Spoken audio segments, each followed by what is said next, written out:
chers téléspectateurs de Ndam TV la télévision de la victoire ñu ngi leen di nuyu bu baax di leen jaajëfal di leen souhaiter la bienvenue fii ci seen biir émission Edic Suite tey nag seen émission dafa déplacé wu ba fi nga xam ne moom moo di Darou Rahmane ñëw seet si fii madame Fall moom nag mu nekk li nga xam ne moom moo di censeur bu lycée Camp Marchand bu Tëngéej su ko defee ñu bàyyi ko rek mu nuyu suñu mbokk internet yi madame Fall maa ngi leen di waa maa ngi lay fay maa ngi fay waa Ndam TV internet mbokki internet auditeur waa internet Ndam TV di kontaan pour dalal leen si ngeen déplacé wu ñëw ba sama kër persévérance boobu vraiment moom ça a payé et surtout que sujet bi ñuy waxtaanee moom lu ma ñor la wàllu éducation voilà. merci beaucoup madame Fall alors yow nga nekk li nga xam ne moom moo di censeur bu lycée Camp Marchand Camp Marchand nekk ren li nga xam ne moom moo di centre d'examen du baccalauréat bëggoon nañ tuuti nga ñëwal ci comment ça s'est déroulé les examens. waaw les examens du bac comme chaque année Camp Marchand dafay nekk un centre d'examen ren nag c'est le centre le plus grand centre de Rufisque ndax am nañ 3 jurys. On a abrité 3 jurys am candidat yu bari chiffres yi sax daf ma xaw a sori un peu saturé donc loolu moo tax mais ça s'est bien passé dans l'ensemble d'ailleurs les autorités académiques ont fait le déplacement le premier jour pour nemmeeku ci xool comment les choses se déroulent et vraiment ça c'est alhamdoulilah ça s'est bien passé. amul ay cas yu ñu relevé loo xam ni njombe la mais alhamdulilah daal on peut dire que ça s'est vraiment bien passé ba léegi nii ñu ngi def 2e tour bi xam naa fileeg ngoon ci kaw noonu ou demain matin au plus tard résultat second tour yi dina war a génn waaw. par rapport ak déroulement bi amoo leen ci benn problème. par rapport ak déroulement bi. déroulement bi non. amul bon peut-être problème mu sécurité lañ doon jàmbat ce qui fait que suñu chef de centre le proviseur après avoir discuté avec les autorités académiques donc mal bi dañu doon obligé di ko sécuriser au niveau de l'académie donc va-et-vient yooyu moom vraiment metti na mais quand même alhamdulillah ça s'est bien passé waaw génn nañ ci jàmm ak salaam. madame Fall par rapport aux résultats déjà wax nga sànq say biir wax nga ne premier tour yi génn na. waaw suñ ko doon xayma en global est-ce que résultat yi baax na. bon ñun mën nañ ni alhamdulillah c'est acceptable ndax on a traversé une année scolaire vraiment bu xaw a jafe donc ce qui fait que c'est vrai que daaw heure bi ñuy amee premier résultat yi on était beaucoup plus enthousiaste parce que demoon nañ ba près de 50% avant ñuy dem 2e tour mais là c'est un peu en deçà de cela mais ça se comprend aussi parce que année scolaire bi ñu passé moo xaw a metti donc les grèves et tout là il y avait beaucoup de perturbations mais nag ba tey ñu ngi sant yàlla parce que en fait am nañu un bon nombre d'élèves yu dem 2e tour ñuy ñaan yàlla su fekkee ni vraiment sotti na ak li ñu jot a am ci premier tour bi bon on espère quand même vraiment am benn résultat bu acceptable boo xam ne voilà effort yi nit ñi def par la suite après grève bi ça peut payer waaw. am nañu ay classes yoo xam ne vraiment surtout suñu S yi et ren aussi lu ma bëgg a souligner mooy on a 44 mentions à bien contrairement à l'année dernière donc du point de vue qualité vraiment on peut se réjouir am nañu 2 mentions bien ak 44 mentions à bien alors que daaw en tout et pour tout on avait 13 mentions waaw à bien et bien réunis mais ren vraiment benn à bien sax lañu amoon daaw ren am nañ benn bien lañu amoon daaw ren am nañ ci ñaar à bien yi bariwul woon ren am nañu ci 44 donc ça nous fait déjà 46 mentions voilà. donc mën nañu wax ne résultats yi yenn yu ren yu autant ñoo gën a adéquat par rapport ak yu daaw yi. bon du point de vue nombre xam nga fi mu ne nii affaire bi comme jeexagul mënuñu avancer ay chiffres yoo xamante ni c'est taux bi dinañ mën a évaluer taux bi nii il faut ñu xaar affaire bi pare comme demain par exemple à partir de demain dinañ mën a xam taux bi par rapport ak taux wu daaw bi mais daaw moom alhamdulilah on était à 65,30 et quelques pour cent donc xawoon nañ si jege 66%. Donc daaw moom on s'est vraiment réjoui et ñaanoon yàlla ren ji aussi ñu am lu ko ëpp. Bon tendance bi su fekkee deuxième tour bi confirmé na bon am nañu fa résultat yu baax dina duñ bu ñu eggul 60 bu ñu eggul score daaw bi aussi duñ ko sori noonu waaw. mais madame Fall ñu seetlu ne presque chaque année li nga xam ne moom moo di taux de réussite bac bi day gën a yokk par rapport ak at mi ñu jógee est-ce que yow par exemple en tant que censeur bu lycée pour les classes yi nga xam ne ñoo di seconde les LS est-ce que yéen a ngi préparé élèves yi nga xam ne ñoom di ñëw. waaw en fait en tant que censeur vraiment man li may insister toujours mooy les classes intermédiaires surtout nag les classes de seconde parce que classe de seconde c'est là où on jette les bases boo xoolee programme yëpp c'est au niveau de seconde le gën a tar c'est là où on jette les bases mais encore c'est là où on fait la transition entre deux cycles bu ñu jógee cycle moyen war a dem dugg ci cycle secondaire dafa laaj benn encadrement bu xaw a kii ak benn rigueur tamit ci prise en main bi daal su ko defee dina tax xale yi tegu ci yoon ce qui fait que en fait le bac ce n'est que récolter les fruits de ce qu'on a semé en seconde et en première ñu consolider. D'ailleurs chaque fois on fait le tour des salles di leen ko wax classe u seconde yi bu ñu ñëwee accueil bi tout le temps loolu la dañ leen di répéter que le bac se prépare dès la classe de seconde. Si tu négliges la seconde affaire bi daf lay topp. Donc ñu ngi ciy góorgóorlu daal di ci góorgóorlu bu baax di ci ñaax xale yi di ñaax aussi professeurs yi parce que paradoxalement day am ñuy am tendance di négliger classe seconde. Ça c'est dans le truc populaire de manière générale dans le truc collectif dañ jàpp ne seconde comme amaguñu examen c'est dans 2 semaines dans 2 ans donc dañuy faral di wàccandi ko ñoom ci seen bopp. Non seulement mais di nga gis koo xam day sacrifier classe de seconde pour dem renforcer ji classe de terminale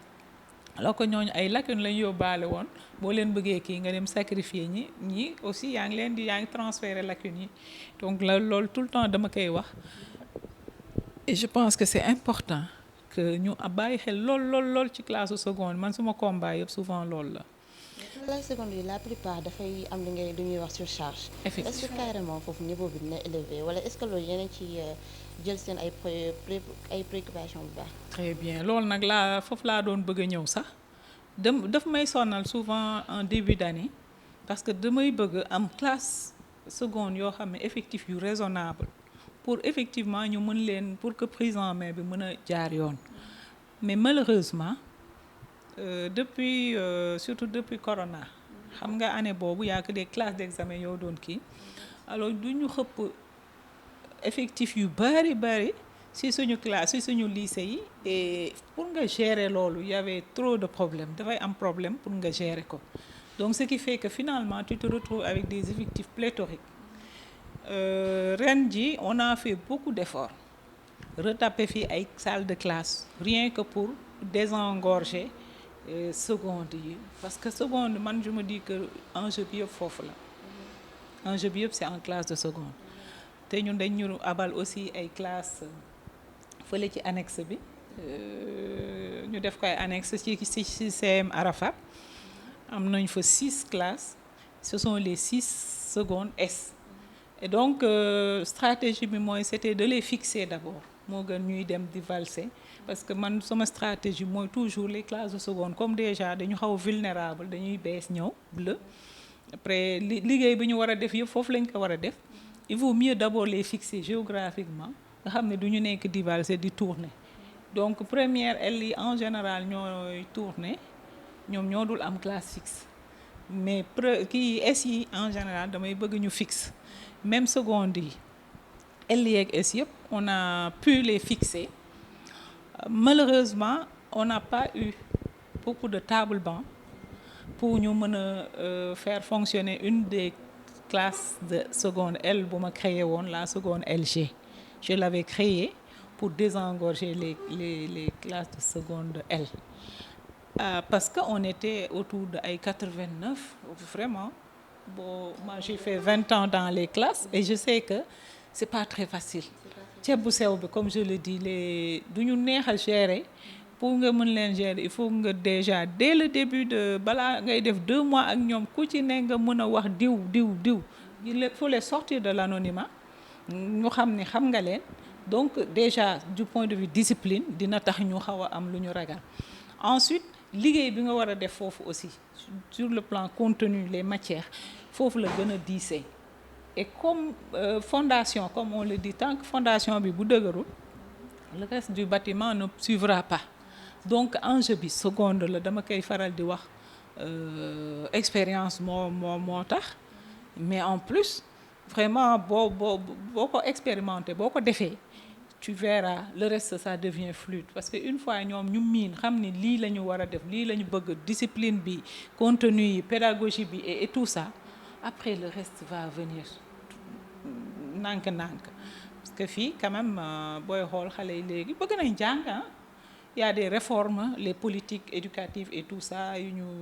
introduire. Tout ça fait que mu ngi joxe ay résultats.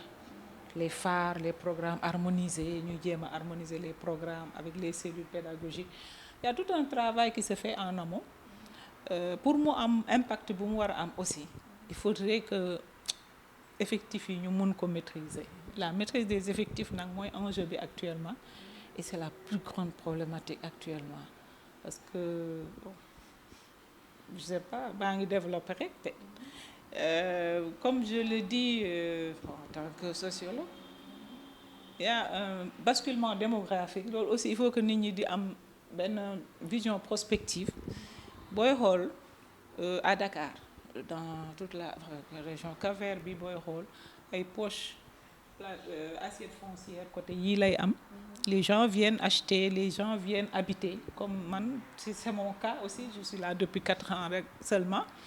Mais koo wax mu ne la Tëngéej laay dëkk les cités des enseignants et cetera et cetera. Donc ce qui fait que vraiment loolu du ñu war a sóor la. Un lycée comme le lycée Camp Marchand dont la capacité d'accueil est triplée ou quadruplée actuellement. Donc il faut vraiment mu am ay infrastructures yu mën a accompagner loolu pour mën a dékku basculement démographique bi ce besoin en termes d'éducation, en termes d'enseignement apprentissage, surtout au niveau lycée. Est-ce que c'est le 3e lycée de la commune amul woon capacité d'accueil amul capacité d'accueil sax. Tantôt je vous parlais d'annexe yoo xam ne ci collège bi ñoom ñoo ñu abat mais ñoom aussi tôt ou tard ils vont avoir besoin de leurs locaux parce que ñoom aussi li ñuy wokk moo leen nar a xuri. Les écoles élémentaires heureusement sax loolu moom moo ñu jox tuuti aise parce que camp bi dafa nekk genre complexe il y a les écoles élémentaires derrière sunu classe yi di tourner des fois dañu fay am cours les après-midi ay 13h bu fekkee école élémentaire bi wàcc na il faut ñu dem am foofu ay kii. Mais est-ce que problème yooyu yéen a ngi koy wax pour que carrément état bi xam ne dans ces lycées là il y a des problèmes yoo xam ne war nañ ko résoudre. waaw loolu moom dañ koy wax tout le temps chaque année dañuy bind bu ñuy wax expression des besoins dañ koy bindaale et chaque année dañuy def par exemple assemblée générale de fin d'année ak AG de rentrée pour vraiment avoir des perspectives nan la ñu war a mën a doxale. Mais CAOSP tamit après le BFM bu ñu yónnee ay élèves souvent dañuy yónnee loo xam ne vraiment ñun dañuy bëgg a yuuxu sax parce que doo am foo leen def. Donc ça nous pose vraiment beaucoup de problèmes et on le crie partout man moom damay yuuxu ba ñu xàmmee ma ci yuuxu en termes d'effectifs. Effectif moom dañ koy kaas di wax mais comme on le dit à l'impossible nul n'est tenu mënuñu def autrement que avec les moyens du bord et c'est ce que nous tentons de faire tout le temps moom la ñuy jéem daal mais ñu ngi koy def ñu ngi koy bind et d'ailleurs bon je vais le dire peut-être ici nous avons un projet d'établissement suñu amee ay accompagnement dinañu war a mën a def extension parce que suñu lycée bi aussi am nañ des poches am nañu espace yoo xam ne war nañ ko mën a valoriser dans un cadre purement pédagogique parce qu'il y a les terrains de foot et autres, enfin les terrains de sport aussi c'est des cours de sport yu ñu fay def des fois sax gis nga pour te dire que pléthore bi dafa am dina am des profs d'éducation physique dañuy délocaliser seen plateau ci ginnaaw terrain naka la jaloore bi nekk ci ginnaaw am nay prof yu fay defi cours ak yeneen fii entre Léopold terrain boobu noonu tam am na ñu fay def cours parce que fii nii ci biir am na keneen ku ko occupé xam nga salle de classe bu nekkee 80 élèves su fekkee effectif yi ndaw na sax mun nañu def de sorte que ñaar nekk fii ñaar nekk fële mais malheureusement souvent dina am ñu délocaliser wu et loolu mënul continuer aussi il faut sécuriser les enfants mais yooyu daal la ñuy jéem ci loolu la ñu nekk daal. voilà mais yan solution nga yaakaar ne amaana suñ ko fi tegee mën na résoudre problème yooyu. Solution comme je l'ai dit bu fekkee ñëw na revaloriser nañu kii bi bâtiment yi parce que boo xoolee R+1 la ñu am R+1 la ñu am malheureusement je crois que infrastructure bi aussi dëgër bu mu war a dëgër sinon bu ñu amoon un R+4 sur le plan salle des classes moom dinañ mën a régler kii yi boobu mais je pense pas que bâtiment boobu mën na jëlaat parce que loolu moom dégg naa ko wóoruma nag je suis pas dans le génie civil voilà buñ ko expertiser woon mën nañu wax ndax bâtiment bi mën na amaat et xam nga construction scolaire aussi dafa am ay normes te dafa am aussi ay structures yi nga xam ne ñoom ñoo ko ŋànk ñoom ñoo koy war a def yow chef d'établissement amuloo droit di tabax d'ailleurs amoo budget boobu sax parce que xale yi lu ñuy inscrire booy xool fonctionnement rek la mun a nekk munoo si def naan da ngay tabax kooku mënul nekk en général mais wax nañ de construction scolaire ñëw nañu ñëwaat xool nañu mais je sais pas xam nga tamit mënuma maîtriser li am fële mais vraiment lu ñu yàgg yuuxu la man bi mu fi ñëwee ba tey ñu ngi koy wax chaque année ñu ngi koy wax mais nag on attend toujours que affaire bi changé parce que suñu amee daal lu ñu mën a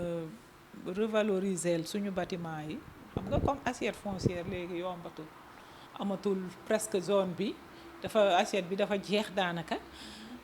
ce qui fait que même si on a voulu transformer certains collèges en lycée tamit du yomb parce que am na ay paramètres yeneen yuy dugg ci biir yoo xamante ni ñëpp bon nit ki mënu ko maîtriser c'est les textes et ce sont les structures habilitées ñoom ñoo ko mën a xam ñoom ñoo la mën a wax ni lii mënul nekk lii mën na nekk et cetera mais pour l'heure nous on gère le quotidien chaque année on a des problèmes à gérer on essaie de les gérer autant que faire se peut vraiment loolu lañ nekkee. Madame Fall benn message rek booy lancer par rapport ak l'ensemble des élèves mais aussi ñi nga xam ne ils s'apprêtent autant à réaliser les examens l'année prochaine incha allah. waaw ceux qui s'apprêtent à affronter le bac l'année prochaine ñoom laay njëkkee vraiment bu ma sañoon ñu teel a jóg teel a def ay renforcement parce que boo génnee ci année scolaire boo xam ne dafa am ay perturbations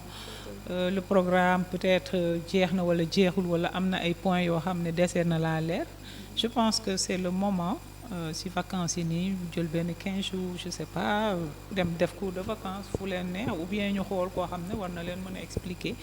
pour ñu mën a attaquer seen terminale avec beaucoup de sérénité ensuite xale yi yëpp laay wax sax de manière générale dañu nekk on a besoin d'éducation te booy xool